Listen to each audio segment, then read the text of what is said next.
Xin chào mọi người, lại là mình đây. Thì hôm nay mình sẽ giới thiệu sơ qua cho mọi người một số mẫu. Những mẫu này thì mình đã quay clip trước đó rồi, mọi người muốn xem lại thì kéo xuống xem lại nhé. Đợt này mình tìm thêm một số mẫu Galox đây, Galox 17 mẫu Quy này nha mọi người, 1911, mẫu xăm hình đây. Rồi, nhân vật chính của hôm nay là mình muốn giới thiệu là mẫu này. Mẫu này là lần đầu tiên mà mình về đây, mẫu Oreo.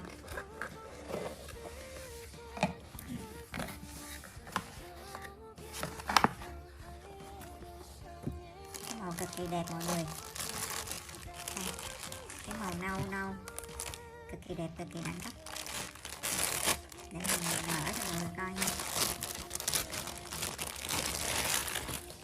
Tất cả những mẫu mình giới thiệu mọi người đều là mô hình nhé. Đây ạ. Cái màu khá là đẹp mọi người, sang chảnh luôn á. Đây đó, bên này ngay chỗ cái tay cầm chỗ này thì nó làm nhám này mọi người, để mình khỏi bị tuột tay á. Đây. Đây, mình cũng thêm một em Orion nữa.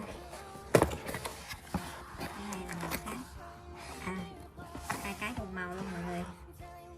Đây. Mọi người muốn tìm hiểu thêm về mẫu này thì ra Google nha. Và tất cả những mẫu mình giới thiệu với mọi người đều là mô hình hết nha mọi người.